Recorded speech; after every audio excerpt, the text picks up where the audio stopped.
I just have mine. Do you want to take a picture of it? No, I will pull it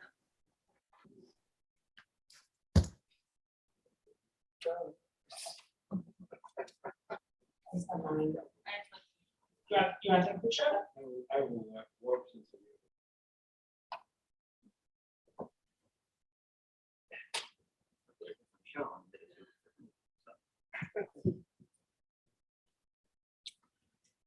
Okay, Jenny, we're ready when you are.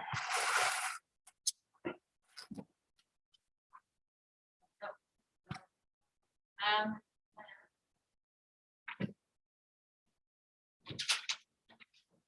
Welcome, everyone, to the November meeting of the Sustainable Environmental Advisory Commission. The first item on our agenda is the presentation of the greenhouse gas inventory results by Kevin Nick, the senior advisor at the Delta Institute.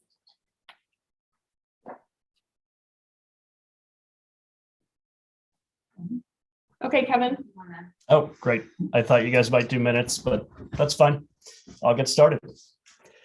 Thank you guys for coming this evening, for those in person and on the video as well. I'm the senior advisor for the Delta Institute, working on this inventory with my colleague Claire Costello, and we're going to present these results this evening, and I'm happy to answer questions as we go along. There's a lot of jargon in here. I will try to go through it and explain it as best I can. If anything is unclear, please just interrupt me and let me know that you need some clarity there. And I'm happy to share this presentation. And of course, there's a report that goes along with it that we'll be sharing as well. Anything that comes out of this meeting, as far as questions, I'll be writing down at the end of the meeting and then come back around to Liz and Max with any answers that I might have. So without any further ado, let's get into the results of the greenhouse gas inventory. So first, I just want to tell a little bit about Delta Institute. It's a 22-year-old not-for-profit based in Chicago. We work around the Midwest on a number of complex environmental issues, and we tend to work with communities and individuals and businesses to solve these really big issues of our time. And one of those is understanding not only what the greenhouse gas emissions of a municipality or business is, but what you can do about it. So we spend a lot of time getting straight to implementation as we work through these kinds of inventories. So I'm going to go a little bit through the purpose of the greenhouse gas inventory and the process we went through to get here. Really quick, we got to know the team early on and made some data requests to get the information for the greenhouse gas inventory, to understand the boundaries of Skokie, what we were and were not including in the inventory, and then talking through that. We collected that information from a number of different sources within the community and external, including with the two utilities that serve the community. We put some thought into strategy development and developing a report to help present the findings, and also to kind of set up what inevitably is questions about, okay, now you know where your inventory is, what do you do about it? And then, of course, we're presenting it in this meeting and at subsequent meetings as needed. So first, especially for a municipality, we do these a lot with municipalities. We do them a lot with businesses. But often we get the question of, what's the point of this? Why are we doing this? Well, one can't manage what one can't measure. So this helps you set realistic reduction targets, and also to track those targets year over year. So this year is a good baseline year for you guys. We're using 2020. It's a little dipped from what we saw out of 2019, but not enough to really matter. And it will provide you guys with a good level set for going forward. This also helps you set up implementation plans and understand where you should be spending your time, because greenhouse gases have a lot of sources. They also have a lot of strategies that you have to take to reduce them. And that also comes with trends in the market that you have to take account of, and also just the fact that you don't have unlimited resources and time to do this. So you have to be able to plan for what you want to be doing. So we use a lot of methodologies. One is the greenhouse gas protocol. Another one is Science-Based Targets Initiative, which sets targets for companies. You can use the same methodology to set targets for municipalities. It's a little bit more difficult because a lot of what is in a municipality's greenhouse gas inventories is beyond the municipality's control. That is, as you'll see in the results, there's a lot that the municipality can do with its own buildings, but it can't directly change what businesses and residents do within the community. So you have to understand exactly how you can influence that. It's a little bit different than choosing to purchase differently or making capital improvements if you're a business. So the idea here in science-based targets is to try to reduce your emissions so that the world as a whole will get us below an increase of 1.5 degrees Celsius. Anybody following the Glasgow meetings will probably know that our current goal is 1.8 degrees Celsius, which is higher than the 1.5 degrees Science-Based Initiative's goal. And what that says is we're really trying to get to 1.5 because that will stave off the worst that climate change is going to do. It'll mitigate the worst effects. So the more we can do, the better we can do. And in order to do that, you have to really reduce a linear goal reduction year over year of about 4.2%. So we're going to show how that looks, and we're going to talk about it if there's questions on how achievable it is and what kinds of strategies would you need to do to get there.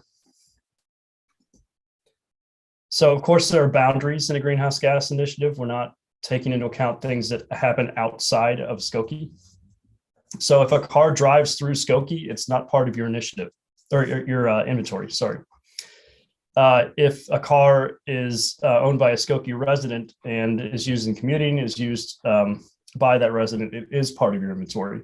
So as we go through these results, you're going to see numbers that will start to make sense if you keep in mind that they're part of the boundary of the community. And then there are scopes of greenhouse gas initiatives. You have to think about where the emissions are coming from. And there's emissions related to this meeting that we're doing right now. The lights that are on, the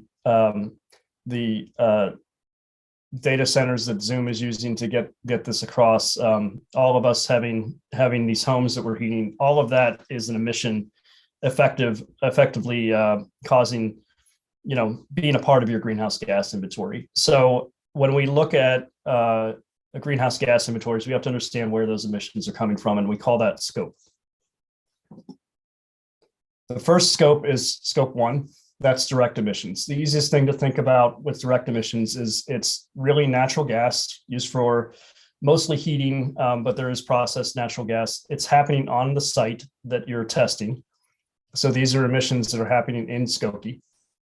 And it also includes mobile transmission.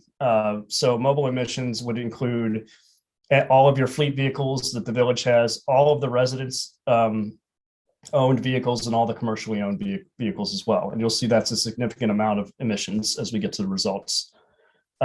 This also includes, which are not applicable in Skokie, unless you have a farm that I'm unfamiliar with, farm emissions that would be a part of an on-site emission, and then it can be offset by on-site renewable energy.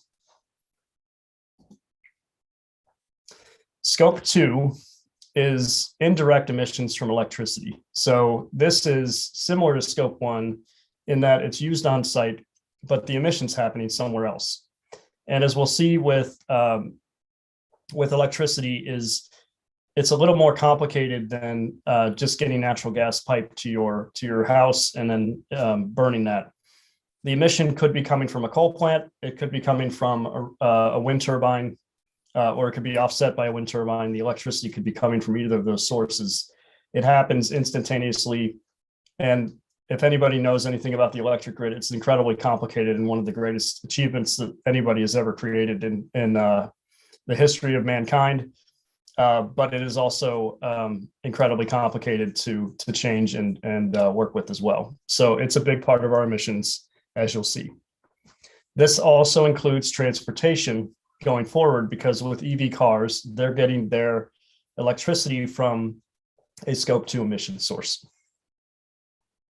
And in this case, also, you'll see if you buy renewable energy credits, but then you sell the credit, you can't count that against or as a benefit to your scope 1 or scope 2 emissions.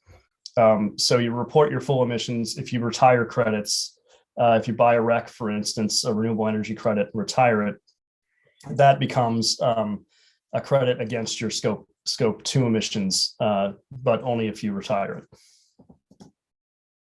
So I mentioned grid emissions.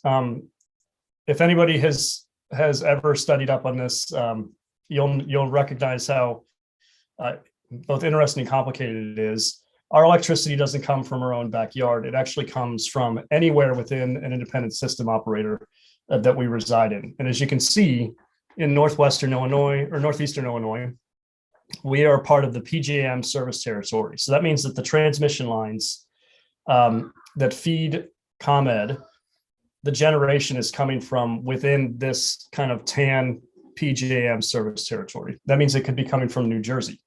It's likely not. Electricity takes the path of least resistance, but it could be. And a lot of our generation, as you can see from the map on the top, is coming from coal. About 37% is fossil fuel, mostly coal generation. And that's reducing as coal plants retire. And we're starting to see more wind generation. Independent system operators like PJM can import energy from other system operators. And a lot of generation in, especially Illinois is a good example, is exported to other independent system operators. So that makes it complicated. But when we look at the actual greenhouse gas emissions, we're really looking at what's happening inside these ISOs, independent system operators, the transmission companies. And then the third scope is supply chain emissions. This is not easy to calculate for a municipality because you have to take into account all of the stuff that's purchased, not only by the municipality, but everybody in it.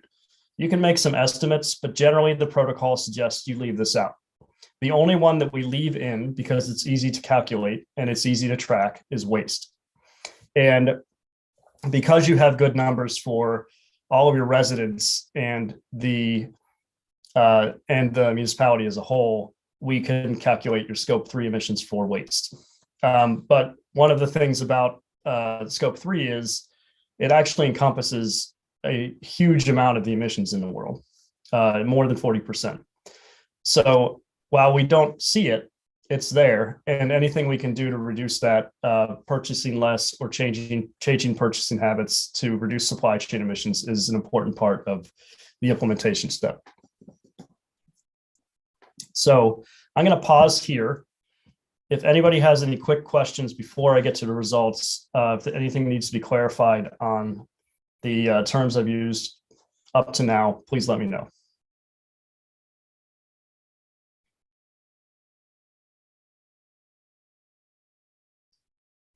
Nope. No questions. Everybody's an expert on scopes. Hey, Kevin, this is Yes. Just a question. So you did say that total emissions includes like residential and business entities in this inventory, right? Yes, and we split them out where we can. So you can see just the village's emissions, and then we have results of the entire just residential, just the commercial and residential, and it's split out by scope and by source as well.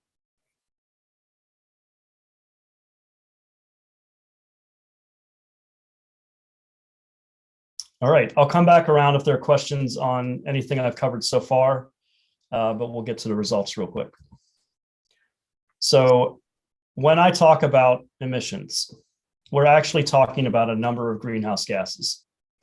Everybody hears carbon dioxide, but it's actually the least effective greenhouse gas. It's one of the most abundant, but everything is converted into carbon dioxide equivalent. And what you can see here is that there are several gases that have larger CO2 equivalents than carbon dioxide, but have shorter lifespans.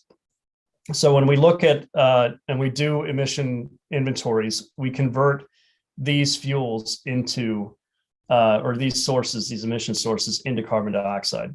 But in many ways, when you get to your actual implementation, you're targeting individual emissions from specific greenhouse gases. So for instance, you've heard that cows burp, and that cows burp methane. And so one of the biggest ways to reduce greenhouse gas emissions is to lower your meat purchase and eat less meat. And the reason for that is, as you can see, methane is 28 times more potent as a greenhouse gas than carbon dioxide, and sticks around for quite a while. So when we talk about inventories, we convert everything to CO2, but it's much more complicated than that when you start thinking about, okay, well, how do we actually reduce our emissions? And I just want to keep that in mind and want to point this out, especially with refrigerants, which we can answer some questions on as well. So here is the top line. Skokie, Illinois is very similar to every other similar sized community in the United States, and especially within the immediate surrounding area, the metropolitan area. CMAP, the Chicago Metropolitan Agency for Planning, did an emissions inventory in 2015 that they released in 2018. These are the results. You see that Skokie has about 15 metric tons of CO2e per capita.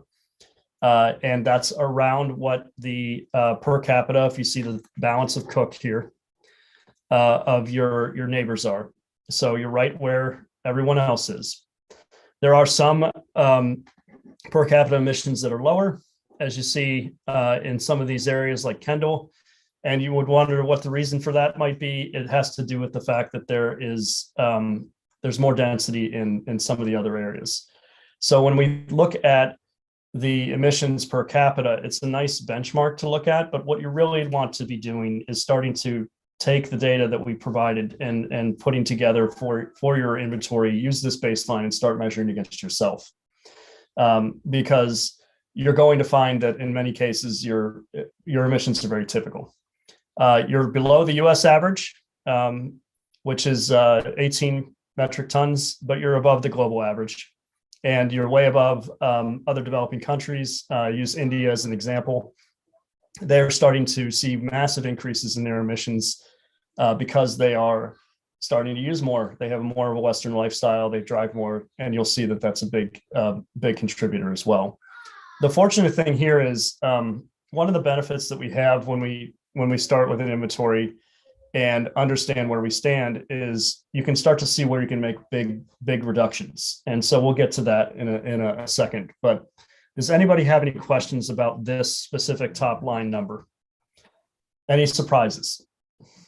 Kevin, this is Jim again. So you said most scope 3 emissions in our inventory were excluded. Is that true for the other numbers you're comparing it to? I'm sorry, what was the question again? Can you hear me okay? Yeah, it was just, you're a little bit in the background. I didn't, most scope 3 emissions are. Yeah, most scope 3 emissions you said are excluded except for the waste in our calculation. Yes. So is that true for the US average, global, and India that you're comparing? Yeah, that's a good question. Yes, these are similar methodologies, especially the CMAP methodology. It uses the greenhouse gas protocol methodology for municipalities, which excludes anything but waste in the scope 3 emissions.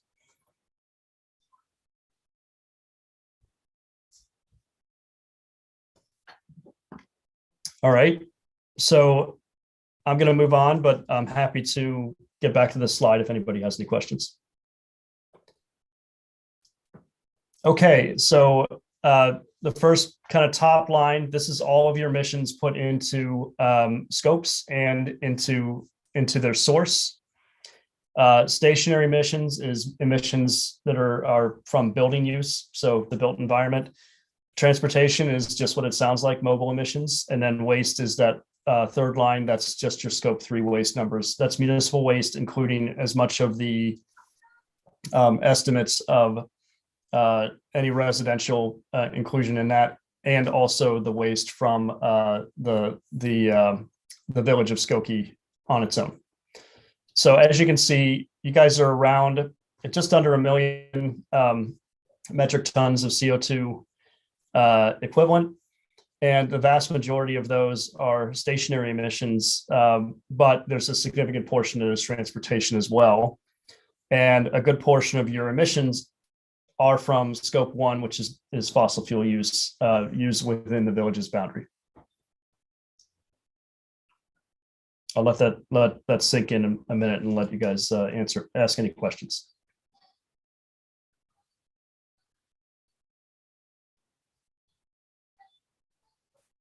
So you can immediately see, and we'll get to this a little bit as we get into the numbers, things will start to pop out as areas of focus when we think about how we reduce these emissions.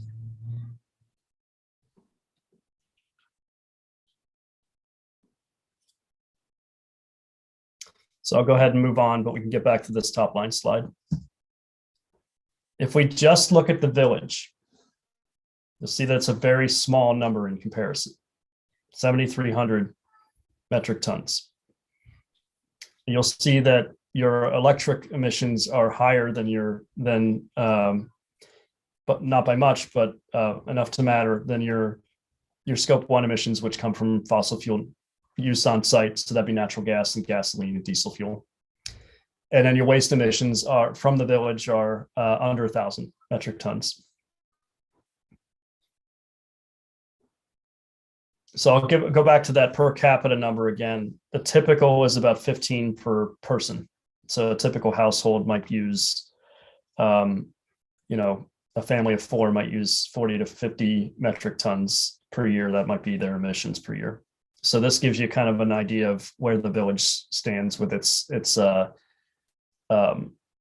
inventory, or its built environment and its mobile sources from its transportation. So there's opportunities for reduction here, and I'll talk a little bit about what those strategies look like.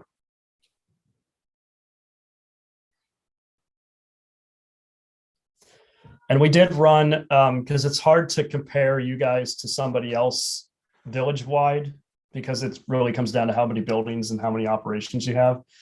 We'll talk about it in the strategy, but there are ways to compare and kind of convert to, it's sort of a miles per gallon for a building called an energy use intensity. And it's based on the building type as well. And you can compare to other buildings that are the same type. So for instance, if you have a building that uses only office space, you can run its energy use intensity and compare that to a typical office space in the United States, and see if you're above or below. And that's how you can individually target buildings for capital improvements and operational improvements.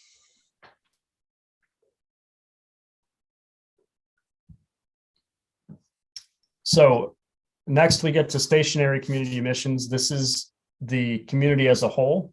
This does not include the village's emissions. This is just residences and commercial and manufacturing and industrial within the village.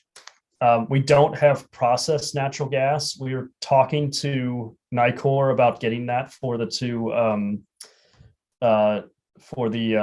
two zip codes that we have, because I know that we have some industrial users in the village that would be good to get their information if we can. If you have good relationships with those and that you'd like to include them in your inventory, please feel free to reach out and we can add that in. But as you can see, your commercial and residential scope 1 emissions are pretty considerable. And that means that natural gas use, typically between 45 and 55% of natural gas use in a commercial, well, more like 55% in a commercial or residential is usually space heating. So there's a lot of efficiency that can come with improving buildings, weatherization, and improving the equipment that heats buildings as well.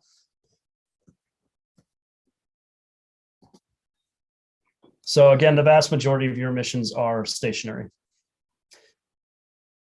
So here are your facilities. You're coming in with a lot more electricity use, as we mentioned. Not a ton of use from backup generators. Obviously, that includes diesel fuel generation are tested on a regular basis. So that's where some of that comes in. You're purchasing diesel fuel to keep those in operation.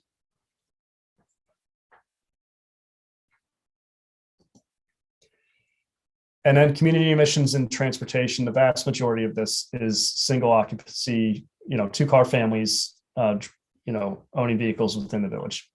We got that data from Data USA and some other sources to understand, exactly how, on average, how much a community member would drive and how many vehicles you can expect. And then we have rail emissions from CTA. We were able to get that data as well. Kevin, the question about the miles traveled per resident. So is that a pretty consistent number across the board, like not just for Skokie, but other communities?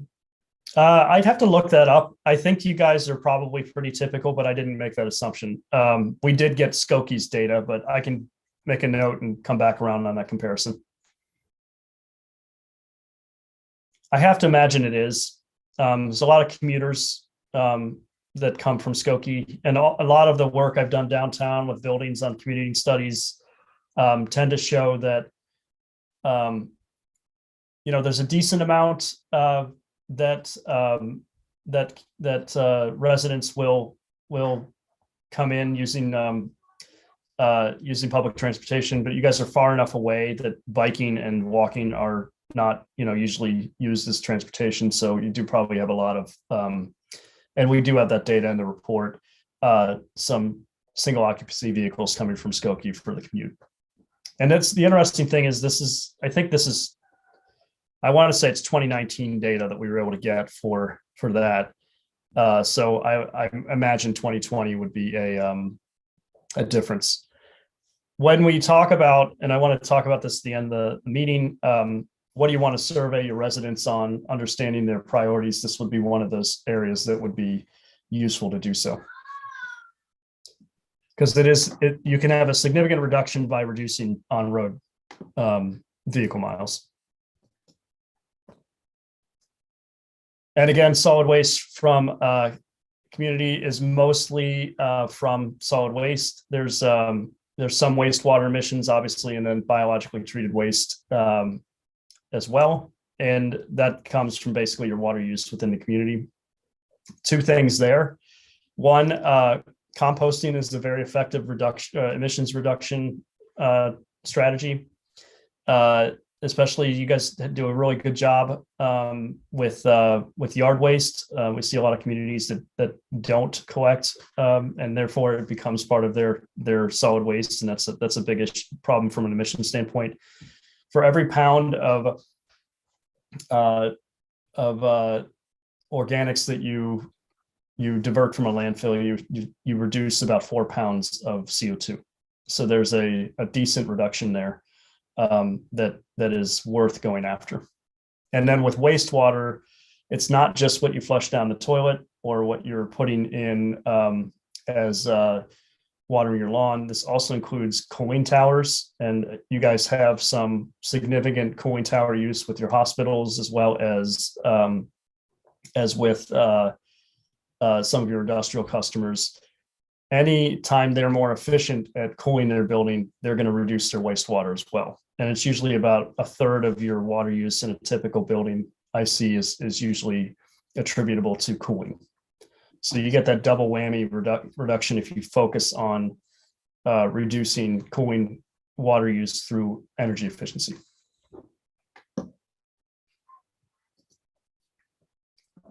So those are the results. We'll get back to any individual ones as needed to kind of go through, and we'll kind of refer back to them as I go through this these reduction targets and strategy. This is where the rubber meets the road. Now that we know your numbers, what are you going to do about it? What can you do about it is what it comes down to. And we'll talk a little bit about that. I'm going to kind of refer back to the science-based targets really briefly and just mention that these are not your targets. These are ideal targets. In order to develop science-based targets, you have to take your inventory and start to look at individual operations more closely and understand what's realistic. So for instance, developing targets for each of your buildings, developing targets for your community takes kind of some thought and time. And this data helps you understand what that could be. And you also have to take into account, which I'll talk about briefly, what are the trends that are going to help you along? Because there is a renewable energy push over the next decade that's considerable, that will help reduce your scope 2 emissions. There's a huge EV car push going on right now that will help reduce your mobile emissions as well. And you can take that into account with your targets. So a lot of people just pick a number out of thin air. I encourage you not to do that. It's hard to know really what you can do until you start getting into a detailed look. And what I'm going to go through now, based on my experience and review of the inventory, is really kind of where do you get started, and what do I think are your significant opportunities to really start looking at emissions reductions. But if you were to actually stick with the 4.2% linear reduction, then by 2037, you'd want to reduce your emissions by 63%. That would be the ideal target for a municipality to do if you wanted to be at the top of your game. So we can talk about what that looks like. And I can tell you that it is doable, but it's going to take the entire village to get behind it. So there are some opportunities to get started and meet some of these short-term and medium-term strategies, or I'm sorry, targets. But I think that in the long term, 63% is a lot. There is a goal in many states to be 100% renewable by 2050, so that'll help you along. Illinois has a 25% renewable energy goal by 2030. So they're well on their way. Other states and PJM, not so much. So we'll talk a little bit about that as well. But there are trends going in your favor.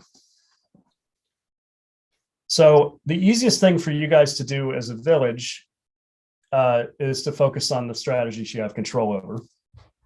And the ones you have control over are your stationary and mobile emissions that are from village operated buildings and fleet.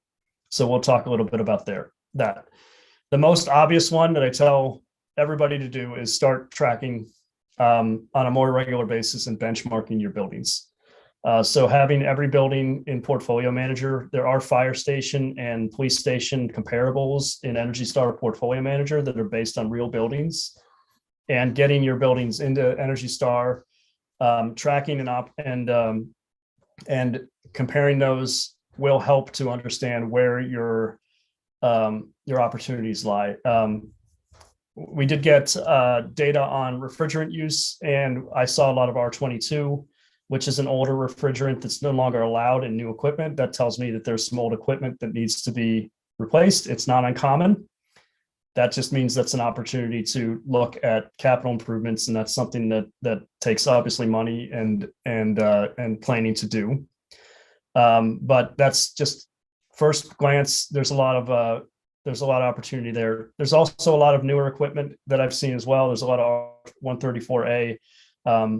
So you're well on your way in some buildings, but I think it's just understanding, and I'm sure that the Public Works Department also has this well under control, really understanding where the low-hanging fruit is. One of the things that's been done over the last couple of years is focusing on streetlight LED replacements. That is huge and will continue to reduce emissions for the village. The other part of this is there is funding from both utilities for energy efficiency programs. And typically what it pays for is it's either one of two ways. It's going to be a third of the cost of a typical kind of prescriptive approach. So if you're replacing a rooftop unit on a building and you go for the more high efficiency, better controlled, more economizing version of it, it's going to cost more. but you'll get a rebate for a third of that cost. And then the energy savings will pay for the rest of it over the life of the measure, usually about 15 years for a rooftop unit. So those are the kinds of things that the village wants to kind of have a strategy around and be focusing on. Benchmark your buildings, start doing efficiency programs.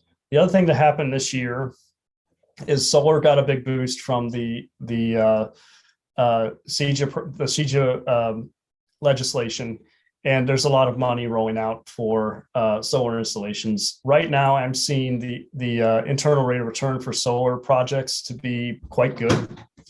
And by that, I mean, it's probably worth looking at a couple of projects to just get started and to start getting in the queue and looking at those, because there's going to be a lot of demand for solar projects. There's a few $100 million available to do those kinds of installations, and they immediately have that reduction effect on greenhouse gas.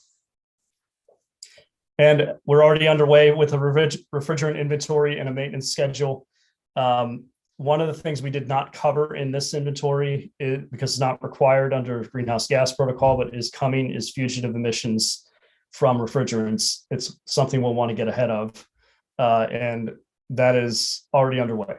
So I think there's a benefit in keeping on top of that. As I mentioned earlier in this presentation, refrigerants do have a significant greenhouse gas emissions equivalency, and so they should be looked at and tracked. And then finally, a big part of the emissions from the village are Scope 1 emissions. Some of those, or a good portion of those, are from mobile sources, but there was also natural gas used on site. In many cases, especially recently, appliances are becoming more efficient with electrification. I was talking to Liz earlier about my induction oven. There's heat pump water heaters I just read today are now coming out with 120 volt services. So replacing natural gas using equipment not only reduces the cost of operation, because in many cases, especially the cost of electricity now is on par with natural gas. But if you have a solar installation on a site, that will essentially cover that. And you can also take advantage of hourly or real-time pricing to reduce costs, where needed. There's also benefits in electrification that go beyond that, such as reduced, safety issues, and also in new buildings. I mentioned this to a lot of the new construction work that I do.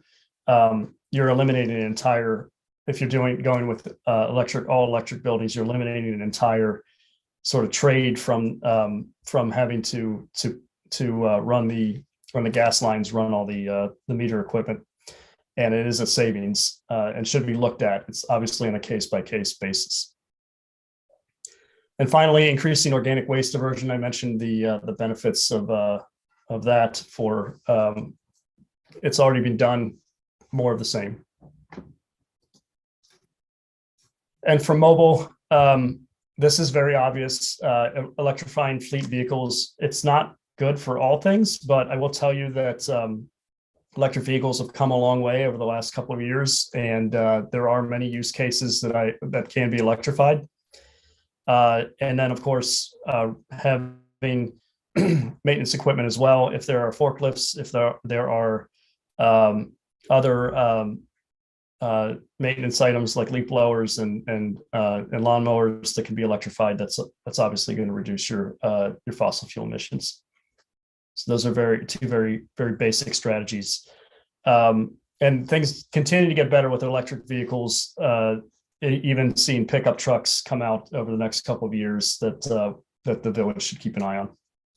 But at the very least, electric vehicles for Park District, just getting around, that's usually that's a good strategy for kind of immediate consideration. And then similarly to the stationary strategies for the village, commercial and institutional benchmarking, There are ordinances around the country in most major cities that commercial properties need to provide their data to the city through, or the municipality through a benchmarking ordinance. And it has shown that, predictably, if you start looking at your energy use, you're going to find opportunities to reduce, and that usually is between 4 and 6% just by tracking. So this also provides an opportunity for the village to find the real superstars and recognize them in the community as well, and encourage further reductions. And similarly, in fact, in many cases better, the energy efficiency program opportunities available to residential and commercial and industrial customers are still very good and continue to get better. In fact, ComEd now makes money off them because we incentivize them to do so through state legislation. So as the low-hanging fruit continues to get picked, they're going to have to make things sweeter in order to keep people coming back to reach their goals. So you're going to start to see efficiency programs continue to expand. Similarly, solar photovoltaic is hot right now and is increasing because there are mandates in place, and there's now money to incentivize it. There's still a tax incentive at the federal level for commercial and residential, 27%, and that is considerable and should be taken advantage of. We talked about refrigerant inventories and maintenance. The same thing applies to commercial. You don't see it as much in residential because you're really only talking about your space cooling equipment, and but it isn't something that should be taken into consideration when new equipment's put in place. Electrification is more doable for commercial that's relatively new because they probably already have the switchgear in place to take advantage of it. It is difficult in older housing, and I'm happy to talk about what the difficulties are, but that is something that can be reviewed as part of a village encouraging electrification. There are some significant issues to be overcome with electrification in an older house that doesn't have an upgraded service. And again, increasing organic waste diversion is another area that can provide some reductions from households. So increasing composting with households through collective resource is a wonderful way to do that. And then mobile strategies, really from the village's standpoint, this is about providing and encouraging public charging infrastructure, and then encouraging electric vehicle use through any, if there are ways to do so, reducing leasing fees or any other ways that the village can increase electrification of vehicles. That would have significant reduction for the mobile emissions that the residential and commercial space have. So there's a lot of trends working in your favor, as I mentioned. Renewable energy mix is increasing. This graph on the right is from 2017 when PJM did its last review. They do one every 3 years, so the next one should be coming out. It should be released soon. But as you can see, it is linearly going up. And one of the things I want to point out is wind is super taking off and will continue to do so. But as you can see, solar is starting to have its heyday over the last 5 years. That little yellow line is non-existent before there. And a big part of that is the cost of solar gone way down. I did my own installation in 2014. It was about $3.50 per watt installed then. I just rebuilding my garage, and we're going to put solar on that. I'm getting $1.30 per watt installed for my quote for that one. So solar is becoming cheaper. It's incentivized, and the laws are much more streamlined and effectively written to encourage it. So you're going to start to see that going way up. There is a huge electric vehicle revolution. If you've seen people driving Teslas around, now we have Rivian developing, hopefully, some some electric pickups in the state of Illinois. You're going to be seeing about 28% of sales. The trend is showing by 2030 will be electric vehicles. So that means that the cars that you have now in 10 years, at the end of their useful life, may be electric and help you along without really having to do anything. As I mentioned, electric appliance technology is really taking off. Heat pumps especially are in everything now. You can get a heat pump water heater, you can get heat pump washer dryers that do everything in one unit, that do it well. And I think that there's a lot of improvements, heat pumps, even in this climate, for heating and cooling. So you don't have to have natural gas for heat anymore. And then we will see natural gas prices increasing, which will help, I guess, if you want to put it that way, incentivize the conversion to electrification. As is kind of been well known for some time, oil consumption is flat and its growth is flat, which means a lot of money that we're currently putting into fossil fuels is going to go into renewable energy. It'll continue to grow. It'll continue to reduce in cost. We're in the middle of the renewable energy revolution. And I think that's going to have a significant reduction in your emissions over the next 10 years. And then finally, we've been saying it for years. At some point, we may put a price on carbon, which will, of course, accelerate the adoption to renewables. So the technology is available. The big question is, from the Village's standpoint, what can it do to encourage that shift? So I'll leave it at that. I think I was a fast talker, and I apologize. I'm sure you have a lot of questions, but it's a lot of content. So please let me know if you guys have questions. Or if anything isn't clear at all, I'm happy to answer it now, or you can contact me separately.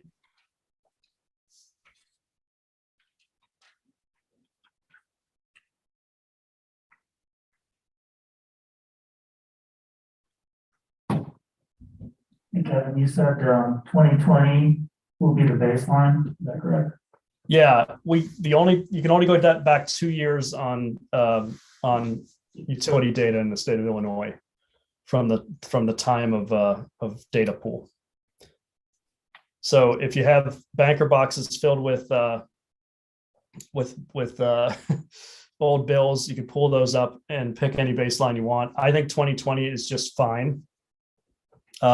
You could, if you wanted to, model your streetlights out and choose a baseline before then. But generally, your emissions are probably fairly close to what they have been. We did get a little 2019 data, and we have some 2021 data, of course, as well. The differences are not as big. The pandemic was, and it's sad, but true. The reductions were not as much as we would like. I worked with a lot of downtown office buildings. They actually increased their outside air intake and increased their energy use over the pandemic, even though there was nobody in the building. And the reason they did that was more to avoid liability than to take the opportunity to reduce their emissions. I imagine the same thing happened in commercial spaces. I imagine also you had a lot of residential customers who may have had setback during the day that no longer did because they were working from home. 2020 is kind of, you're going to reduce over here and you're going to increase over here. And I think somebody will do a very interesting study of that after we're out of this, understand the energy reductions. Most of the energy reductions we saw were reductions in industrial emissions because the amount of stuff that we were making in this country dipped. But I think that the consumer and the commercial emissions are probably relatively the same. Yeah, I think it'll be interesting to see how that plays out moving forward, given that 2020 was a pandemic year. So, the fact there probably were a lot of cars sitting in garages, more so in 2020 than we'll see in 2021, 22. So I guess we'll just have to see. Yeah, and we did put all of this together and very easy to update workbooks with the methodologies written out, so it can be tracked going forward.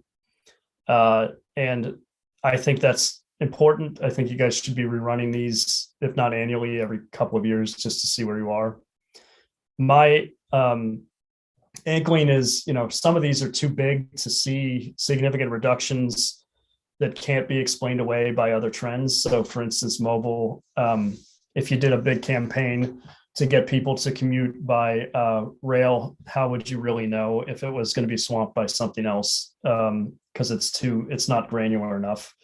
However, I think benchmarking your buildings will be significant because you'll be able to look at year-over-year data with your not only village operated buildings, but if you seriously consider an ordinance similar to other cities that requires commercial and industrial customers over a certain size to report their emissions, then that would be helpful too.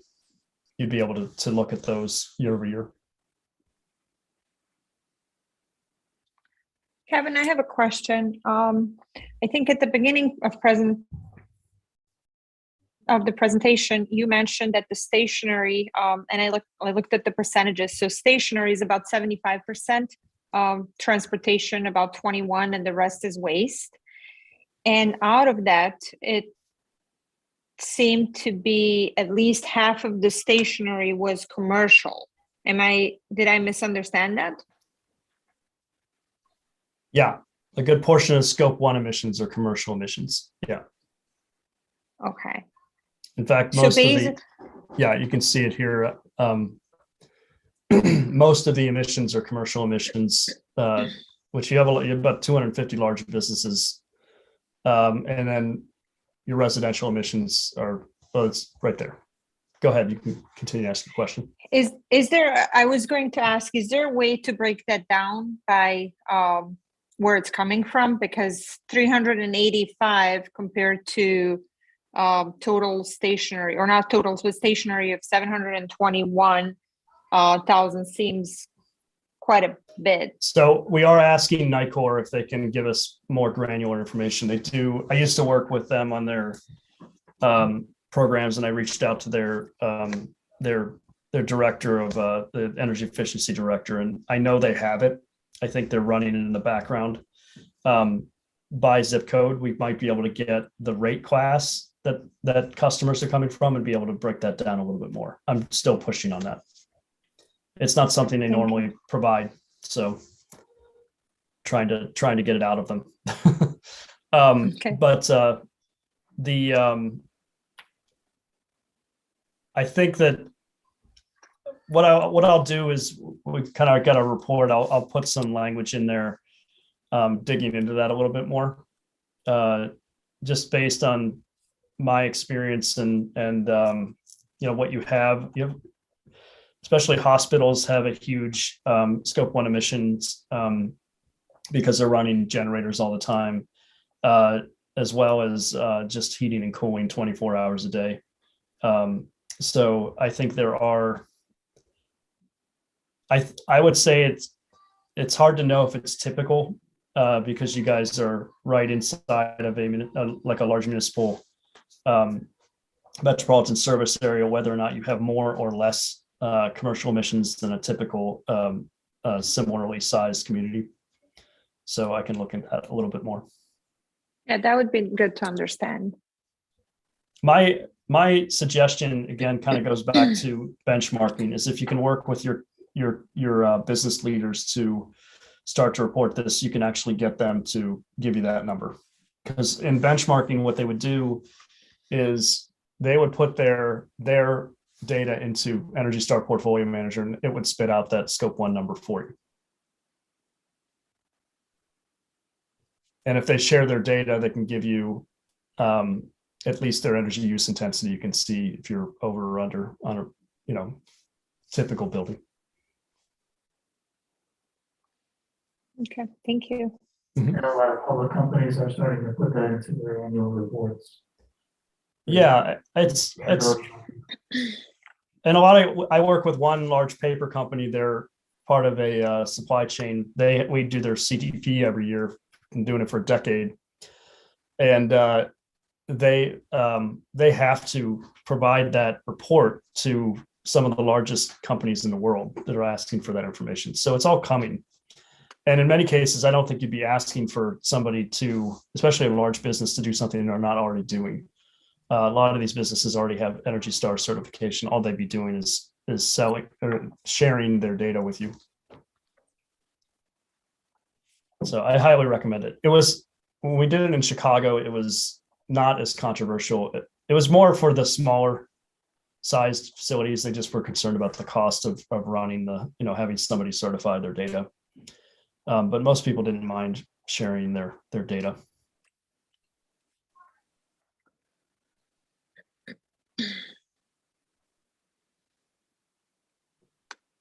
Other questions?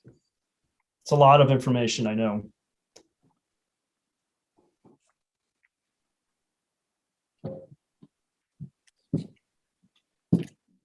Kevin, it's Max. Thanks for all the information, but one question for you. Given the importance of electrification of home heating and appliances, what are your thoughts about how a commission or a community starts going after that subject matter? Yeah, I've talked to ComEd about this. Cooking with gas is very popular, as you know, Sure. and we're sort of turning that upside down a little bit. We are. Well, I would say that, first of all, that the technology is getting better on the electric side. That's essentially emulates gas. I mentioned I have an induction stove that I got a couple of years ago, and it allows you to control just like you would natural gas. So I see no difference, and it's doable. I think the big benefit to converting to electric, depending on who you are, because it can be costly, because it depends on how old your building is that you eliminate one monthly bill. And it's not just the use that you're eliminating, it's actually the customer charge. So if you think about it, there's a billing department at NICOR and there's a billing department at ComEd, and you've just eliminated the need of one of those if you've completely converted. It's not going to happen overnight. In fact, it's hard to believe that it will happen entirely, because I think that, first of all, it's costly and time consuming. But also there's a lot of processes that require natural gas. You can do them with electric, but they sometimes make more sense with natural gas. Steam is a good example. So there's you could target residential customers. You could start by targeting new construction and encouraging new construction to go all electric. And you can incentivize existing residential to upgrade electric and use safety as a reason. So a lot of your buildings are older. My experience working with older buildings, used to run a weatherization program. And one of the things we ran into a lot was 100 amp services that needed to be upgraded. That includes, usually when you start doing that, you have poor grounding that needs to be fixed. You have aluminum connections to the meter that need to be replaced with copper. You may have old breakers that are problematic. You might have 10 amp lines that have no business running that electric heater and that dehumidifier in the basement, or just waiting to start a fire. There's all kinds of benefits to kind of encouraging electrification that really come down to safety. You have a lot of knob and tube. I've been in many of your attics. You have a lot of knob and tube wiring in attics that need to be replaced, or should be replaced at some point. You have cloth wire, you have aluminum wire. So I think there's safety benefits to encouraging electrification beyond just the environmental benefit. I wouldn't lead with the environmental benefit. In my own case, I'm in the middle of this, not something you do overnight. It literally will save me money, and mostly because People's Gas has an incredible customer charge of $50 a month that I don't need to pay. But it's taken us 10 years to get where we are. So it is a long-term commitment. Thank you.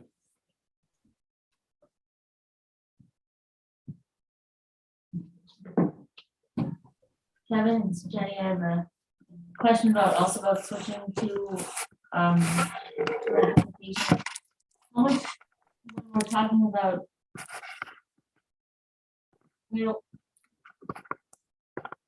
as we switch to electrifying things, how much do we need to then take into account the greenhouse gas?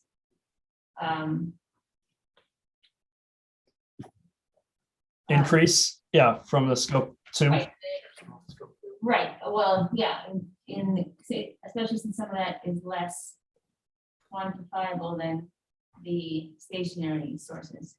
Well, it's quantifiable if you have utility bills. So you can run PJM and ComEd run every year. They provide their emissions report, which is their fuel mix essentially.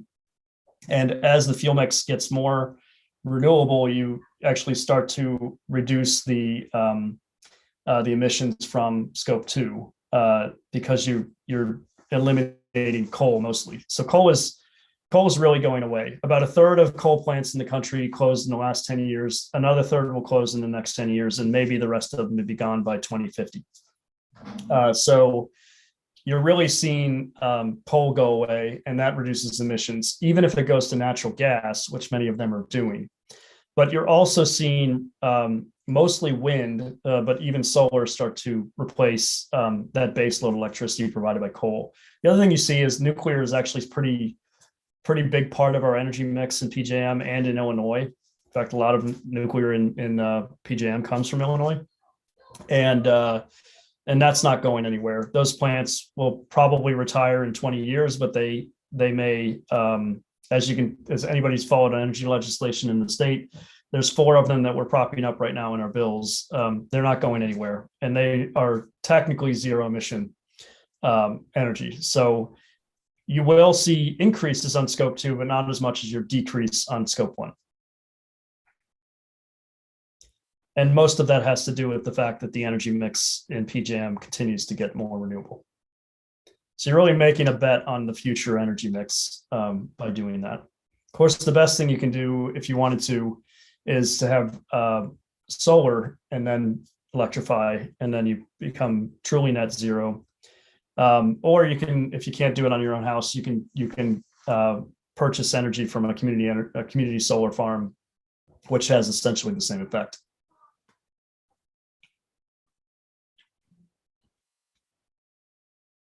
And electricity is reducing in cost. The other benefit that I've seen in Illinois, we're actually kind of lucky. We have really well-established ComEd, especially hourly pricing. So with EV, if you charge at home, you can actually reduce your fuel costs to next to nothing.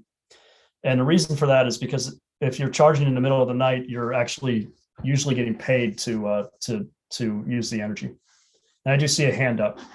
So yeah, I guess you kind of answered the question actually a little bit, because I was curious. I actually did quite a bit of writing. I think you hit on a lot of interesting points, and I think there's a really a pretty solid basis for us to move forward and to really get going on a lot of these different things. But I was kind of wondering, except I guess you kind of answered some of that. What exactly do you think, like in terms of net zero emissions, getting at least residences and hopefully businesses to be net zero? Like what kind of time frame are we looking at? Is it like feasible for people to basically in the near future? I would think so, but yeah, I mean, I have like most of the community, I guess, to go net zero by basically installing solar panels on their homes. I guess is the easiest way of asking that question. Yeah. So it is doable.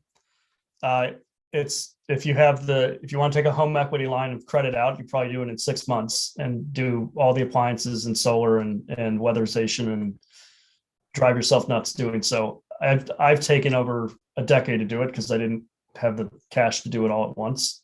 But I have a 110-year-old house and we're just about there, except for when I started going electrifying, then obviously our on-site emissions or off-site scope 2 emissions increased. So we still have natural gas, but not as much as we did it before, and kind of evening out. But basically the big issue you're going to run into in Skokie is not everybody has a house that can accept or should accept solar. So if you have north facing roof, it's probably not the best approach. You might have a lot of shade. You guys have a lot of trees. You don't want to cut those down. So I wouldn't assume that most of your housing stock would be able to take advantage of solar on site. But it is doable if you can. And it's because panels and inverters have become more efficient over the last several years. As people continue to become more efficient in their houses, you can get to 100% of your energy covered by a solar array. We have a 3.5 kilowatt array. It covers about 90% at this point. So then I guess I think you said, for instance, was it 2037? That was one of the. That was the longest, the 15. Yeah, that was the long goal. So I don't know, would it be possible? Like, I guess I'm just curious, like in terms of the residential and then obviously the business. I don't know if you have that kind of information, but I guess like what percentage realistically of the community residential and what percentage business wise could we get to like net zero emissions by then, if not sooner? I think the goal would be a mix. I think, my experience, you tend to see the 80-20 rule. 20% of people do a lot and 80% of people do nothing. I think there's a possibility that you could get significant reductions by encouraging people to do three things at least residentially. First, I think the biggest thing would be encouraging air sealing and attic insulation. Usually about $3,000 to $7,000, depending on the size of the house, but it has about a 7-year simple payback. So anybody who's going to be in their home for that long, it's kind of a no-brainer to be able to do that. The next one would be after you've done that and done more if you can, doing wall insulation or other benefits, you would probably move on to replacing heating systems and major appliances, heating and cooling, and that would gain you another significant reduction. And those two things alone will probably reduce your home energy use by anywhere from 20 to 60%, depending on how bad off you are. And then after you're done with that, you have the opportunity to go solar and cover your entire capacity. And that's what I did with my wife. My wife's generous support starting in 2006, and we were able to get there by 2014. So. Yeah, I was just kind of curious. Like I said, I have a whole bunch of scribbling going on here. There's a lot of questions I'm sure that I could come up with, but it's just one of the things that I don't want to, dominate your time, but I'm sure there are many more questions. No, I mean, I hope it's clear. I've enjoyed talking about this stuff and passing on information. The one thing I will say is if you want to motivate people in your community, do exactly what you're doing now, is start to give information about what they could do for themselves, because that's what I often find people are most interested in is what can I do at home? What can I do that matters? And I would say meet them where they are. Trying to go net zero as the goal, it's probably very hard and beyond the reach of a lot of your community. And you have multifamily properties that would, you have a split incentive issue there. So you can reach out to those property owners and provide them with information and encouragement and even maybe fee reductions. But beyond that, there's the incentives are out there. It's making sure that they get taken advantage of. Yeah. Thanks for at least answering some of that. Yeah, happy to provide more context. And I've been doing this, kind of tracking my own house since we started doing it. We have a lot of learnings, along the way, and and seeing the actual math work out. The one thing I can say, which is probably counterintuitive, but I actually have a better return rate putting money into my house for efficiency and renewable energy than I have on many of my investments. So, and it sounds counterintuitive because you're putting money into the house, but you're basically reducing your electricity use over usually a 25-year period, and your natural gas use as well, if you can eliminate it. So it does have usually a comparable return to a long-term, stock investment. Oh, yeah. Thanks, yeah. Well, I don't want to take up your entire meeting, as I'm sure that you guys have other items you'd like to discuss and people need to get on with their evenings. There's a report coming. One of the other things we are going to be talking to Max and Elizabeth about is a survey. So what do you want to ask your community members about what they feel is important? We'll do some drafting around that. And then we'll be presenting this again to the full board this month as well. So happy to answer any questions in the meantime. Feel free to funnel them through, and we'll share the presentation as well. Thank you, Kevin. All right. Have a wonderful evening, everyone. Thank you.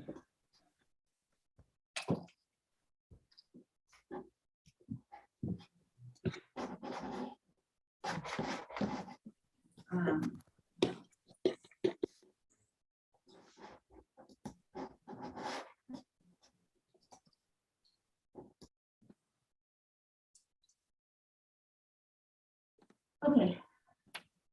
Next on our agenda is an approval of the meeting minutes from the August meeting. Is there a motion to approve the minutes? So, Any comments, corrections? Anything? All those in favor? Aye. All right. Next up, some old business. The first being the pumpkin composting event that we had on November 7th at the farmers market. I guess that could be.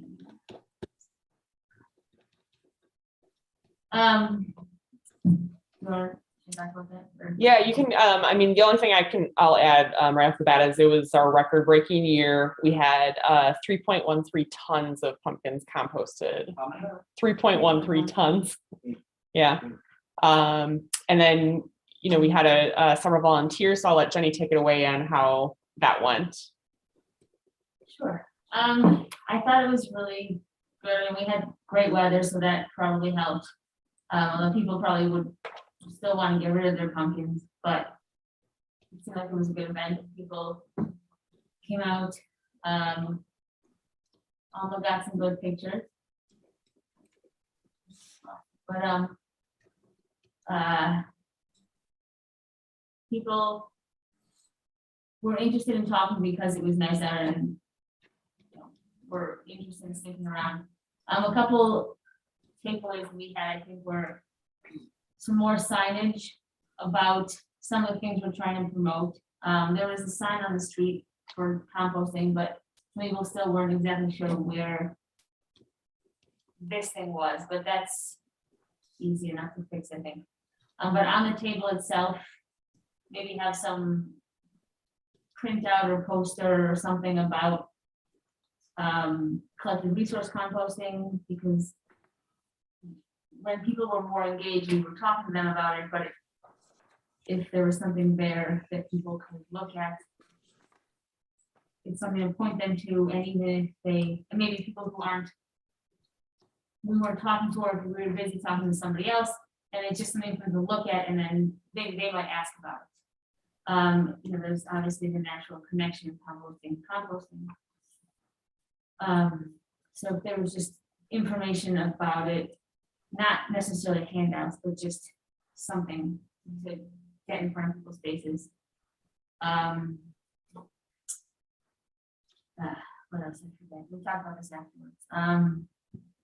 I know Target, or Yeah, maybe that was Target, Charlie having a Target in so there. to make it Yeah. more of a fun event. I know some of the other municipalities were doing pumpkin throwing kind of events. Yeah, we talked about like just having games and, very interactive and stuff, because people were trying to do it on their own, of chucking the pumpkins in and seeing how far they could get and stuff. So I think that, make it a draw every year too, I think you'll get a lot more increase, you know. Yeah, some people, the picture that made it into the news, was the guy who was throwing it behind his head. Because a lot of people were just setting them down, so then every so often I would climb in there and Yeah, you had to get up. toss them. So then people would see that and some people were throwing them, we were trying to get people to do that. What else? One thing I found interesting is actually just how many pumpkins that were not, you know, carved up or anything, that were just like perfectly good pumpkins that some people were just completely getting rid of. We're like, really? Okay, you know, I think so. yeah, so. I don't know, there's a lot of potential. You can make it like a fun annual event that I think would really increase the draw and everything too. We could have had 3.14 tons. Is that what you're telling me? Nice, yeah. That's in March. Yeah, great. So it sounds like you're interested in doing it, you know, maybe annually as a commission. Okay, that's Yeah. great. Hopefully we have as good of a weather as we did this year. Yeah, that's true. The weather was absolutely. Mhm. I'd like to add something. Sure. A lot of people asked, where do the pumpkins go? So they're really curious about sort of the end result. And I think Yeah. next year. we So should have- in order to do the event, we're required to provide that information up front. So we work with scarce.org, and then we contact Lakeshore, and Lakeshore has to tell us where they're taking the pumpkins before we even do the event. So Organics is the company, and I'd have to look, Libby, honestly, I'd have to look up where they're located. Again, it's out west a bit, maybe by like St. Charles or somewhere out there. But so they have to be a certified composter for us to be able to do the event. Mhm. But for next year, if that could be part of the signage. Sure. Yeah. That's a good, yeah. Yeah, maybe just some general poster or signage with some general facts about this, about maybe how much we've collected in the past, just some like fun facts kind of thing about pumpkin composting and why it's beneficial and whatever, you know. And we also did a raffle, and so that got delivered. I don't remember the gentleman's name off the top of my head, but he was excited for it. We delivered it the next day. We didn't have as many raffle entries as what I would have thought. So I don't know if that's something we want to continue. Some people were really interested. Some people already were composting. Some people thought they wouldn't use it, so they said no, thank you. Sometimes people, when it got busy, just some people dropped and went and didn't do raffle entries. It was kind of a mix of all of that to a degree. You know, I mean, there was quite a few people who I found were like, nope, I don't have no interest in it whatsoever. You know, and then there was the other ones where it's like, well, I already got one. So Sure, and then you're going to get people with condos and townhomes and that sort of thing. Mhm. So, well, good. Well, thank you for everybody that volunteered for that. So the next up on the agenda is just an update on the UIC capstone recycling study. The students did a kind of a preliminary run through of the data last week. And I don't know, it was just a really good team of students, and I think they did a nice job on the data analysis. And so as a reminder, that presentation is going to be in person, and all the commissioners are invited on December 7th at 10 a.m. Here at Village Hall in room D&E. We can't open it up to the public just for spacing, issues, but the commissioners are invited. I think there's going to be 1 or 2 people from Lakeshore. We'll have some village staff there, and they'll be presenting that recycling data. And I just have to say, I mean, I learned a ton from going through that. So I'm just interested to see, and it's going to help us in a lot of ways as far as education, marketing of the program, how we run the program. It was just a good baseline information for us. How long is it expected to be? I don't think terribly long. I would expect that it would be over in about an hour. Okay. Oh, Lisa, yeah. And Yeah, Will that be broadcast at all on YouTube or anything? So, yeah, we're not gonna broadcast it. We're gonna sort of record it on YouTube. I've been talking to Alex about setting up that room for it. So we will be able to do that. He kind of just cautions it's not going to be a great recording of it. Anytime that we try to record it in person, the sound's not going to be perfect and so forth. But we're going to have a report, Lisa. A written report that's going to have everything. It's going to have pictures and everything. It should be really self-explanatory by reading the report. Okay, so if we don't make the meeting, we can read Right. the report. Okay, thank you. And that's about all I have for that. If you're interested in going, just let me know so I can kind of prepare the room. Okay. And I'll send out a reminder.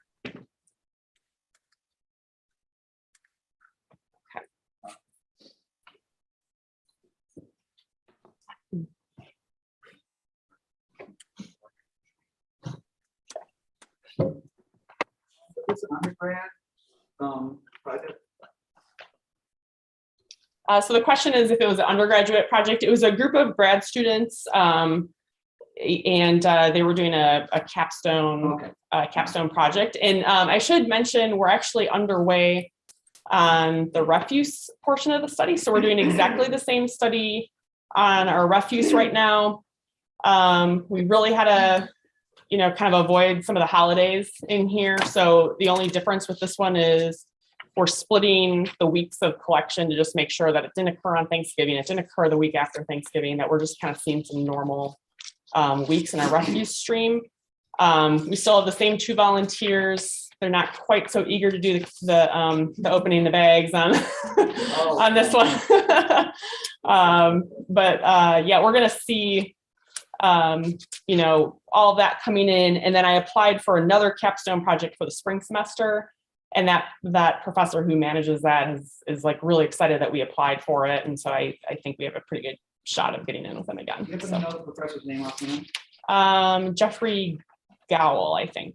I'm not sure if I'm pronouncing that right. Yeah. Yep. So we're going to be running more data next week on basically where we just kind of flip the lids and see what capacity the carts are and see how many people have carts set out. And then see, in 2 weeks, we'll be pulling garbage to take a look at it. So. What would you be looking for since everything is garbage? Missed opportunities is how Bob, would phrase it. So we want to see like how many recyclables are ending up in the garbage, how much organic waste is ending up in the garbage. And then we're not sure. I mean, the people that have done these studies in the past kind of say there's going to be some really gross garbage. And so at some level, you're just going to, kind of get some of it out. If we have an opportunity, we're kind of maybe looking for lithium batteries, like, those sorts of things. Like, is there an opportunity for another collection program? Is there something in the garbage that we're not collecting right now that we should be collecting that we're seeing a lot of? I know in the recycling we saw not a lot, but I mean a significant amount of vape pens coming through. So, are we seeing things like that really should not be ending up in our waste stream for safety reasons alone? So, so we'll see. We might be optimistic. We'll just see how it's going to be a lot more challenging on the refuse side of it, of picking through that. So. And is it going to be a first collection day or second collection day or both? We're doing both. We had to run it a little bit different. So than the recycling again, we're splitting the weeks just because of the holidays, but it's going to be, we basically look at the same household for two collections. So for recycling, it was 2 weeks because we wanted to see what the pattern was for 2 weeks. And for refuse, we're pretty confident that we can see that in 2 collections within 1 week. So we'll be looking at one house, like on a Monday, Thursday, or one house on a Tuesday, Friday. Yeah. And the sample size we bumped up on this this study and the data is gonna give us probably like a 90 to 95% confidence interval on making some management decisions. So you're thinking that people are gonna be pretty similar in their first and second set outs? I'm making no assumptions, honestly. I'm just kind of we're just going to take a fresh look at the data. Some of the recycling data surprised us. And so I'm just trying to go into it with an open mind of what we're, what are we really seeing out there? So. And proportional to alley versus. Yeah, so that's a good it- question. So that was really how we picked certain, we couldn't do all of the routes. We just didn't have the staffing for that. So what we did is we picked certain routes that had both curb and alley collection to it. So we do have a really good mix and we're able to set out to separate curb versus alley and do some comparisons there, as well as comparisons of day of the week. Are we seeing more set out rates early in the week, later in the week, those types of things. Yeah. Any other questions? No? Okay. Excuse volunteers. Yeah, we anybody want to come? Volunteer opportunities are available. It's cold. The scent doesn't travel as far, I don't think. So there's that.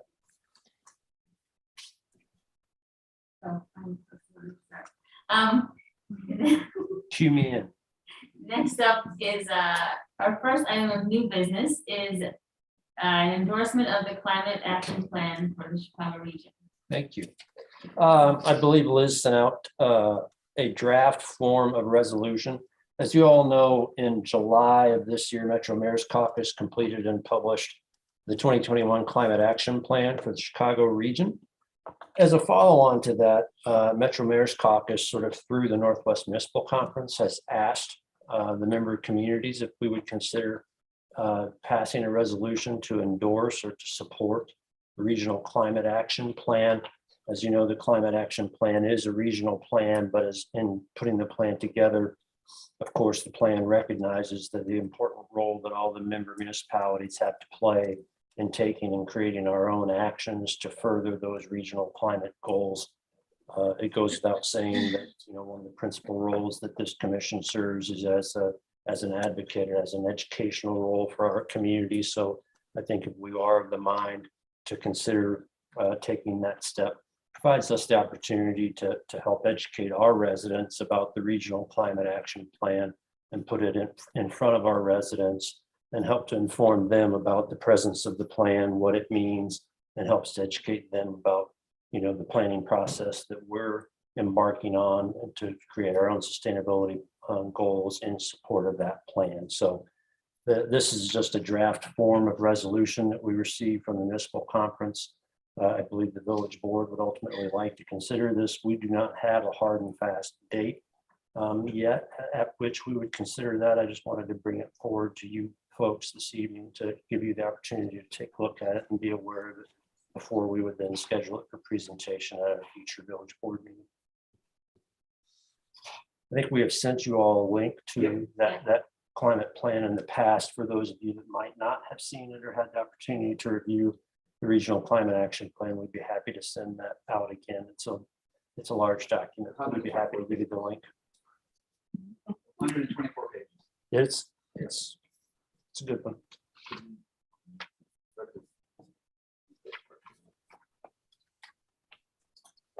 I'm on. So the desire is that we'll take a vote. Yeah. Is that the expectation? Yeah. Yeah. Wants to endorse that, we recommend that the board endorse the plan, I guess. Yeah, I guess if it's time for discussion, I'll only point out that, so the numbers in here come from the United States commitment to the Paris Accord. I'll just point out that Skokie, individually, we don't have 2005 baseline data. So we can't measure ourselves against 2005. So all we can do we're gonna go, and this is perfect timing for the presentation we just had, we're gonna go against those commitments. 2020 is our baseline. But, Right. yeah, other than that, I. We'll adopt goals in our plan that are consistent with achieving those goals. And presumably, those will go towards this overall goal. Right. Of the 80% by 2050. Right, understood. Do you know if there are other municipalities that, since they also would not have that same kind of data, what they're doing?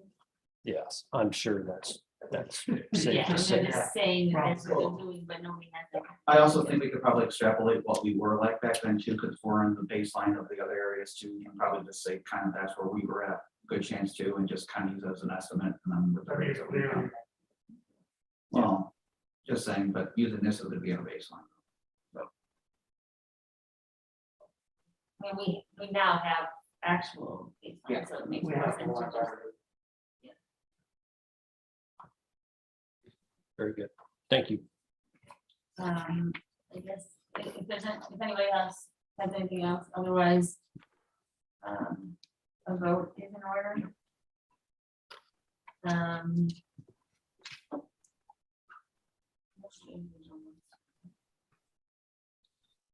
Okay, first, Robert's Rules of Order, we need a motion to approve or endorse it, so I'll make a motion to endorse the climate action plan. So, Second, Right. aye.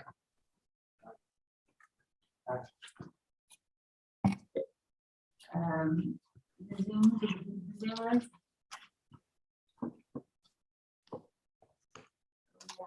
If you're on top of it. Libby? I'm sorry, I couldn't quite hear. So I, of course, yes, of course, yeah. Andrew? Yeah, I was gonna say, kind of the audio seemed to have cut out a little bit. I didn't hear the whole thing, so yeah. Yeah, I didn't know we were taking a vote. I heard the second but I didn't hear what happened after someone seconded the Yeah. motion. Sorry, we For sure, think.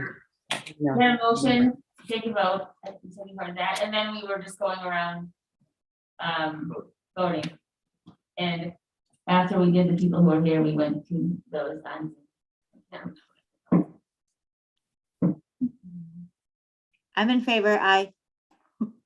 I, Emily? Aye. And Alma?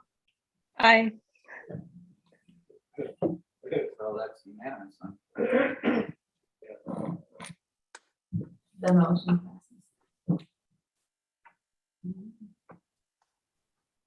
The last item I have for today is just, we've been working with the Park District. We had to move up due to it was Easter and Palm Sunday. So we had to move up to April 3rd. So we just want to have a save the date out there for Sunday, April 3rd for spring greening. We're still working out the details on the site and some other details, but we just wanted to have you just mention the date. I was just about to ask, actually, do we know all the details yet or not? But there, I guess. No. It took us a long time to just get the date. We had a hard time picking the date this year. So, but we're expected to meet really soon. We have secured the shredding trucks and, Swank has secured the vendors for that. So, we're in good shape with the important stuff and we just need to kind of figure out the details of everything else. So we'll, bring out more information as we get it. All right, the last item of new business is the waste subcommittee. We've been working on a report based on our last meeting, the listening session that we had last month. We were to come up with recommendations to bring to the commission, which ultimately we will bring to the board. I believe you all, well, Liz sent out what we put together, which is a draft report, memo. What we ultimately plan to present to the board will be more comprehensive. We'd like to include some things from the presentation that we had tonight, and also from the capstone presentation next week. But based on the comments that we received, both in person and via email, we came up with what we thought were the 3 biggest topics. And then synthesize that with what, what we know as a commission, and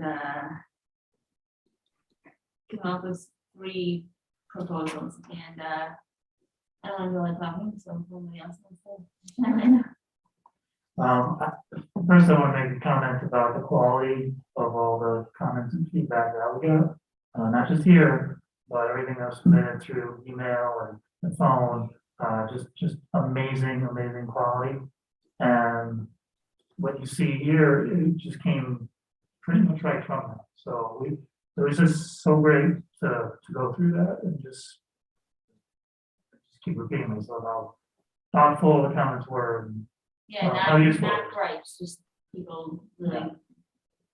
yeah, so we're blessed to live in this community and get that kind of feedback. Yeah, I agree. It was a wide range of thoughtful comments. I was actually surprised how much there was positive feedback. I was expecting to get, a lot of people here being angry and stuff. Didn't have any of that. Mhm.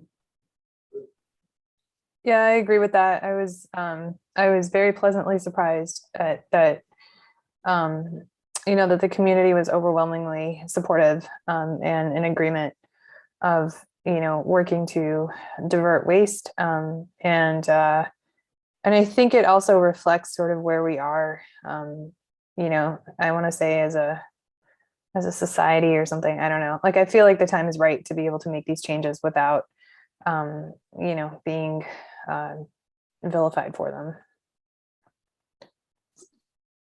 Yeah, it really does seem like, I think a lot of people are finally very much engaged and very much on the same page, I think, and when are looking for the sort of things that we are proposing to do, actually, or that we were thinking about. And then I think there were a lot of good ideas that came out of it as well, certainly. So it's wonderful to see that people are so engaged with what's going on. And sorry, I didn't see that at the very least. I didn't want to step on your toes, Lisa, because I just saw that you're waiting to speak. So You didn't step on my toes. I just raised my hand. Oh. I just have a question. I took some notes. I had a chance to look at the memo, and there was something about, you were talking about alternatives to the landfill. And one of the things you guys listed was textile recycling. And it said residents know little or nothing about that. And I was wondering, because, we have the textile recycling. And so I was just wondering, were people saying that they hadn't heard about it? I was just wondering why that was in the memo, where, like, were you hearing that people didn't know about it? Do we have a problem with getting information out about our textile We recycling? seem to surprisingly keep coming across people who really don't know about the program. Okay. It's hard to, we know about this so much, so we assume that everybody else does, and we talk to some people do, but then I think most people don't, and Well, the one thing that doesn't help is that, like, in the email you get for the village of Skokie things, you have to actually open up the entire document to get to even our section and everything too. So most people probably don't even bother with that in the first place. So people, aren't seeing the information. a lot of people are familiar with it, but a lot is definitely not the majority. If they're not seeking it out, they probably don't know. Exactly. And the people that we mostly interact with are the people who are seeking it out, but the vast majority of people are not those people. And Lisa, the waste study that we're going to be doing is going to show us if we're seeing textiles in the, in the toter. So we'll get more information of what's actually happening out there pretty soon here. And shoes, because those are allowed to go in the textile recycling too. I forgot all the other things, but there's a whole list. Yeah, I mean, to Liz's point, I think that obviously the waste study will bring this up, and then also the extent to which the textile recycling program is being used would be another, data point to sort of understand. I think that there's sort of another portion to this, which is that people might be recycling or donating their their fabric, or like their clothes to things like Goodwill, or giving them away. Specifically, like I know baby clothes are a big one that people give away, like in bulk, especially through social media. But it would be interesting to get some data, especially on like textiles, I guess, that are no longer usable as textiles or like as clothes, right? To see if they're showing up in the waste study, and also to what extent the program is being used.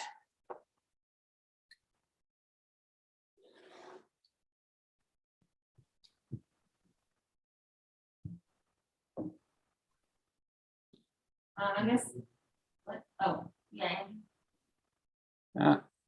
Yeah, I was just also wondering, I know that obviously I'm not sure that there's any one solution to getting a lot of these sort of communication items out there, but I think it has been touched on in a previous meeting. And as far as whatever programs or anything like that people aren't aware of, obviously that's a huge portion of it, just getting the information out there in all sorts of ways. And I think it had been suggested before, at least once, maybe more, if there's a way to like put some sort of permanent link or graphic, like Skoki's going green or whatever it is, something like that. Just I think that sort of thing had been suggested before. If there's a way to have like some sort of graphic that's permanently on the homepage that is conspicuous, that people can click on, that takes them to our webpage, and then they can get a lot of information there too, because there's stuff about textile recycling there. There's other stuff there as well. And we can keep the web page updated. So that's one more solution. I don't know if there'd be anybody open to that idea though. I think relying on the village's website though still is speaking to a very limited slice of residents, because most people, I don't think, even go to the village's website, even on any kind of regular basis, a couple times a year maybe. So you've got to go out to people as opposed to assume that they're coming to you. Yeah, Swank is going to be doing a pilot program, having some interns. They're going to select a few communities and I think do some boots on the ground, type stickering and messaging.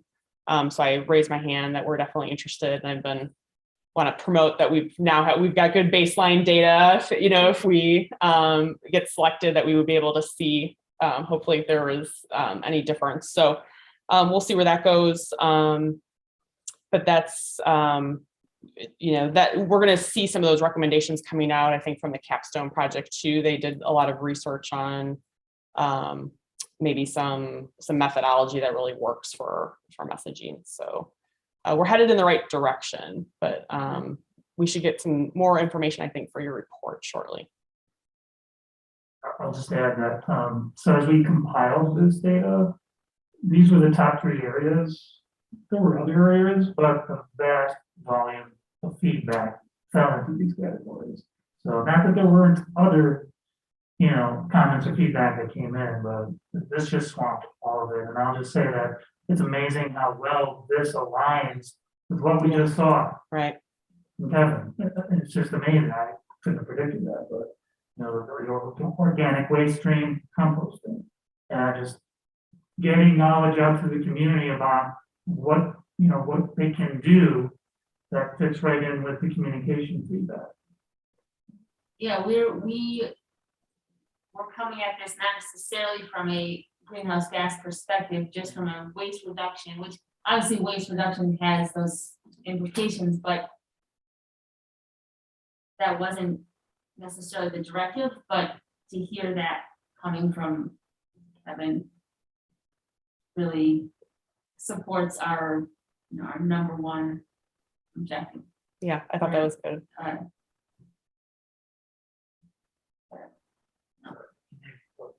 Yeah. Yeah. I guess this is a question for you guys. How, so we have this is our draft. Where do we go from here with this? Well, are there any, I guess one question for the group might be, are there any additions or feedback or, you know, what, you know, and those don't have to occur tonight, but maybe we give them a deadline of reviewing it and, Okay. yeah. And as far as form that it should take? A memo or just a Yeah, report? Probably. Okay. You know, I would, how much detail you well, I want, would say issues a couple from- things. Get feedback from the balance of the commissioners. Incorporate any feedback that we get on the 7th from the capstone work. If I'm recalling correctly, you want a verbatim attachment of all the comments that were received during the session to be included as part of it, right? I would say just final edits based on other comments from members of the commission and then final edit. And I would do it in memo form because I don't see it getting much longer, pending whatever the edits might be from other members. I don't see it getting much longer than it is now. So I think it's fine to do it in memo style.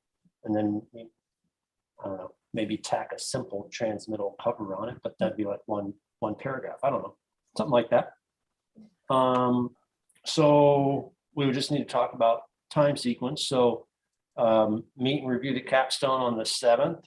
If whatever you think is a fair amount of time to give the rest of the commission as a time sequence to submit any of their comments or questions that might sync up with that, because the 7th, what day of week is that? I have no memory anymore. Tuesday, and Tuesday.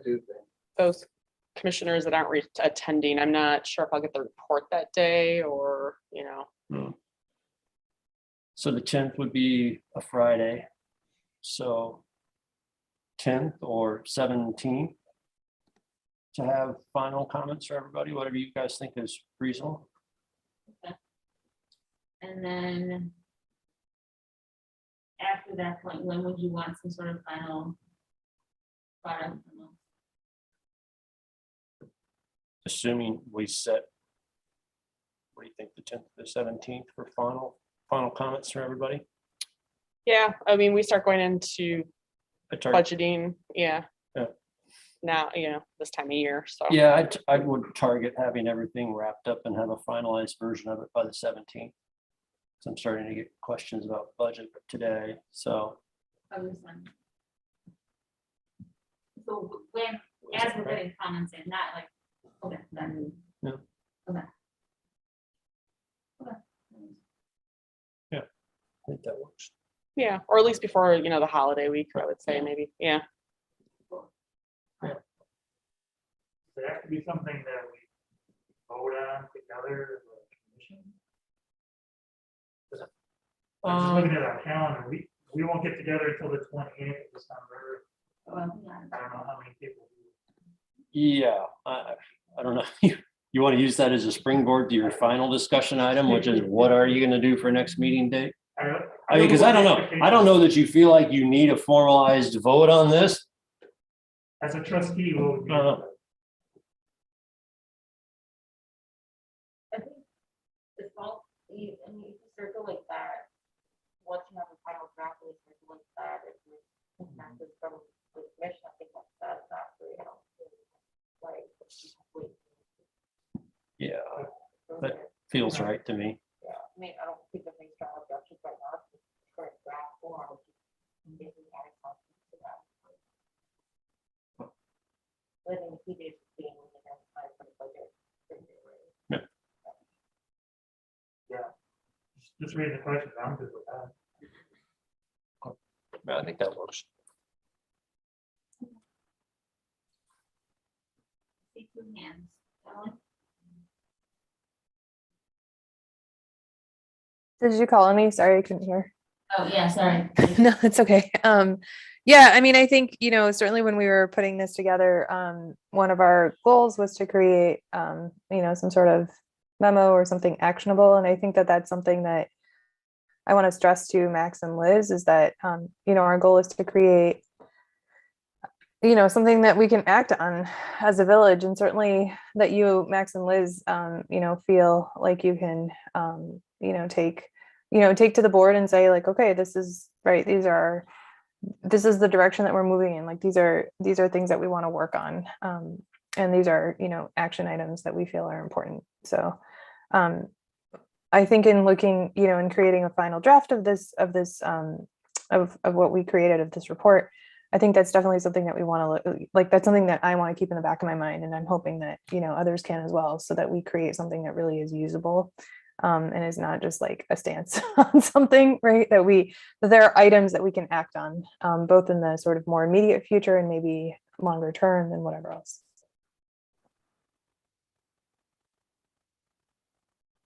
I think this is exactly what the board is looking for, and the strategy to reduce waste overall within the village, and then try to figure out like the moving direction, taking out our directly in general, and what our strategies and sustainable set balance perspective, and giving opportunity for that public input and for business privacy to actually think about how we plan for that holistically and not just make it plan and shift. I think given the conversation with involving the performance of the community, actually, I hope what we'll be looking for before. Sorry. No, I'm saying that this is exactly what I think the board is looking for, is rather than making a rash decision, being able to get public input and getting feedback from SEAC and looking at different research that's been put into that. I think is very thoughtful, so that as we make that decision moving forward, what is the best strategy for waste reduction, and also for segregating waste as well. This is exactly for one right now.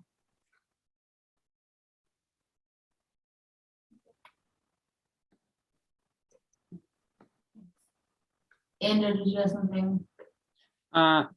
Yeah, I couldn't hear a moment ago, so I hope I'm not repeating anything that has already been said. And I don't know if it's a little bit putting the cart before the horse, given the timeline for the GHG inventory, the report, sort of the finalized report. But I don't know if there's a way to sort of integrate that into the memo more fully. I did take a look at it earlier today, but I kind of didn't have a whole lot of time to go through the memo. In an ideal universe, obviously the fact that the GHG inventory and this sort of dovetail so well, that actually, I was just thinking that it might not be a bad thing to integrate that, the findings, they actually, he was talking about composting as a way to move toward our goal. So I don't know if there's like, realistically, if there's a way to integrate any of that information or those findings from the GHG inventory into the memo. Basically, long-winded way of saying that. Yeah, I don't know when he said he'd get the report, but at least, I mean, this report is more anecdotal than, or this memo is more anecdotal than data, but to reference that at least is certainly. Yeah, I think so. Yeah, That's a good comment. good idea. And then he mentioned he's also presenting to the board later also. But yeah, so then just support what we're saying. Yeah.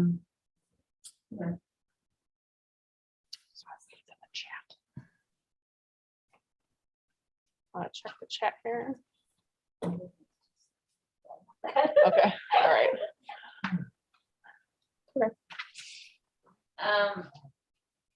Our next meeting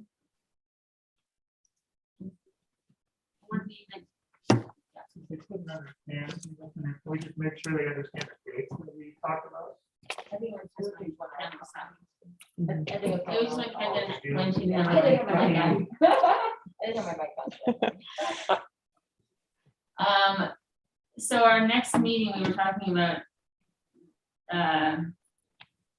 segueing that into our next meeting would be the 28th. I will be out of town that day. So, So it'd be a perfect day. yeah, so I don't know if we what should we do?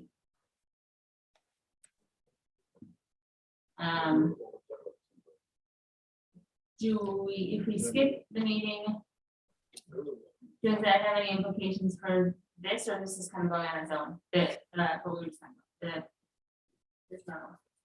I don't think it does. No, I think it seems like you can work it out. The group will give you comments on your second draft, and then as long as nobody is concerned about that, I think you can forward that on to us. All right, then we'll set our next meeting for January. Like the normal 4th of January. Liz, are you expecting, is this memo going to come from us or is it going to come from us with you? I mean, or like how much input are you and Max expecting to have?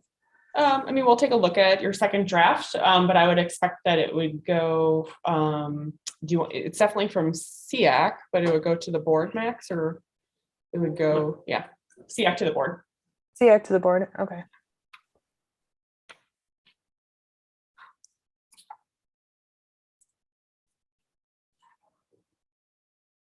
Okay. So January 25th will be our next meeting then.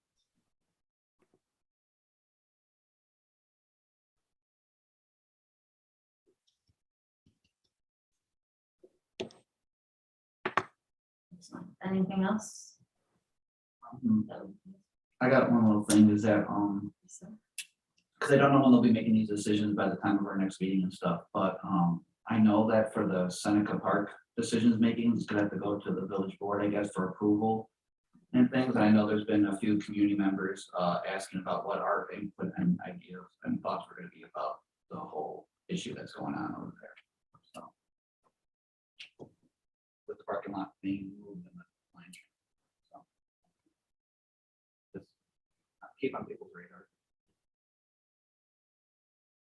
We have not been asked. No, I know, but like, No, Yeah. we're just, well, it has to go to the planning commission, the village, and then it's gonna yeah, to the board, because there's some zone. there's land transfer and alley stuff. Yes, I don't know what the rules do that is right now, I just know that the people have been asking like what, like literally what our thoughts are, stuff, not necessarily if we have a say on it, but. right now, my understanding is it's planning commission, it's at the planning commission right now, so they're doing initial review and that's what people provide comments and feedback. I don't know if you want to provide, I mean, is that something that you want to provide feedback on, but at the moment, it's going to planning. And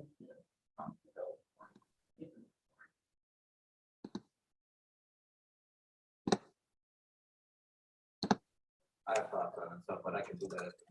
We don't have to do it.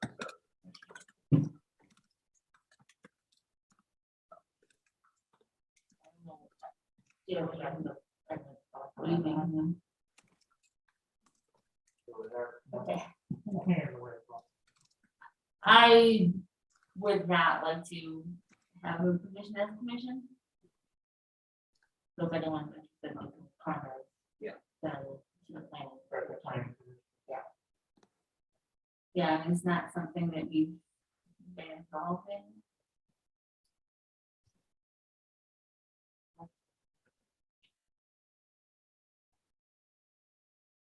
Okay. Just, Lisa's hand. Oh, Lisa. No yellow hand. Do you guys have microphones? I have no idea what you guys were talking about just now for like 5 minutes. Sorry, Yeah, I had the mic on when I was talking, so. everybody's mics are on.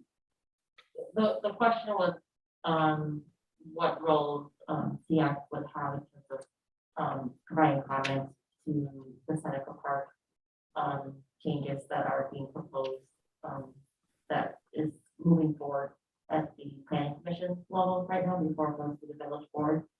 And, I think what we're saying is that SEAC is not going to provide comment on that, but individuals can provide comment at the planning commission. If there's some comments that are concerned that they have regarding the Seneca Park proposal.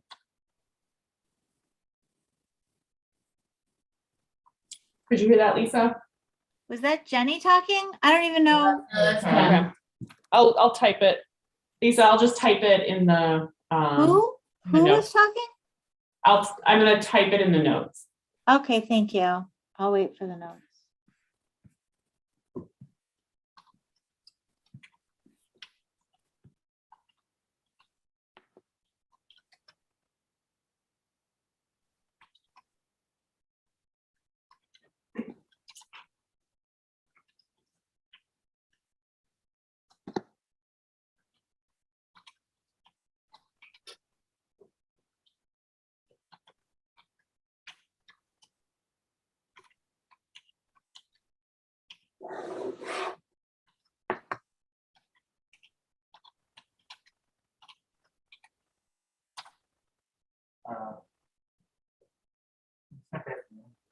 Oh. Andrew, you'll have to retype. Tell Andrew to read it to Lisa. Oh, maybe I can copy it. Oh, I just saw that. Yeah, it seems like it's a direct message. There you go.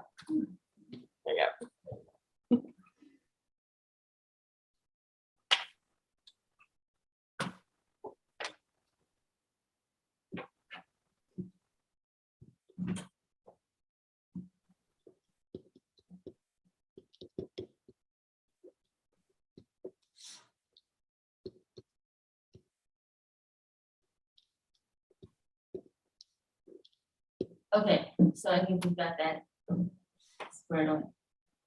All right, the next item on our agenda is adjournment. Is there a motion? Or such? Motion to adjourn. Second.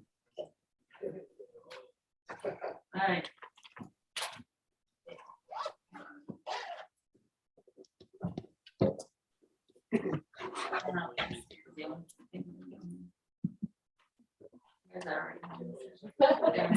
Thank you.